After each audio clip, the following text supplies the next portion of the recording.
एक बार एक जंगल में एक सांप रहता था। अब उस सांप की आदत ये थी कि वो हमेशा टेढ़ा ही चला करता था। टेढ़ा मतलब कुछ इस तरह से। तो एक दिन बाकी के जानवरों ने, शेर ने, बंदर ने, खरगोश ने और भी जानवरों ने सांप से कहा कि तुम ऐसा टेढ़ा क्यों चलते हो, सीधा चला करो ना, तुम्हें आसानी जाएंगी और तुम्हें कहीं पहुंचना होगा तो तुम जल्दी पहुंच सकोगे।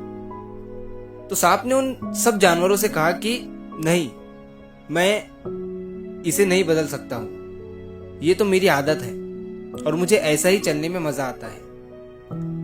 बाकी के जानवरों ने उससे फिर कहा कि ये आदत बदल लो, ये बहुत ही खराब आदत है तुम्हारी, एक दिन तुम इसमें बुरे फंसोगे। लेकिन सांप ने फिर से वही कहा कि ये मेरी आदत है, मैं इसे नहीं बदल सकता हूं। अब एक दिन क्या हुआ कि जंगल में बड़ी ही भयंकर आग लग गई। सभी जानवर भागने लगे। अब सांप भी जानवरों के साथ भाग रहा था, लेकिन उसकी जो आदत थी टेढ़ा चलने की, उसकी वजह से वो पीछे ही रह जाता है और बाकी के जानवर आगे निकल जाते हैं, क्योंकि बाकी के जानवर सीधा भाग रहे थे। अब सांप जो है वो आग की लपेट में आ जाता है और वहीं जल जाता है।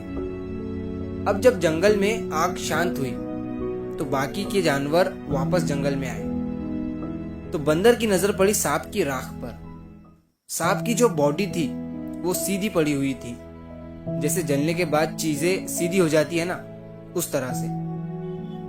तो बंदर ने जब उसे देखा तो हंसकर कहा कि अब सीधा होने का क्या फायदा, जब तुम्हें सबने कहा था कि सीधे हो जाओ तब तो तुम सीधे नहीं हुए और अब मरने के बाद सीधे पड़े हो। तो दोस्तों, इस कहानी से हमें यह सीख मिलती है कि वक्त रहते ही सीधे हो जाओ, समझ जाओ, वरना बाद में बहुत पछताना पड़ता है।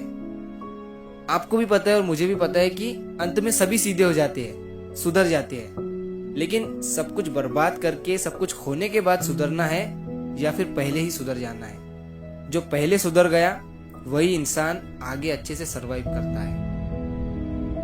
तो अगर आप इस कहानी को और भी लोगों तक पहुंचाना चाहते हो तो इस वीडियो को लाइक करिए, ताकि YouTube इस वीडियो को और भी लोगों तक पहुंचाए। और अगर कहानी अच्छी लगी हो तो हमारे इस चैनल को सब्सक्राइब जरूर करिए। मिलता हूं मैं अगली बार इसी तरह की कहानी के साथ। तो सब्र करो, शुक्र करो और जिंदगी में आगे बढ़ो।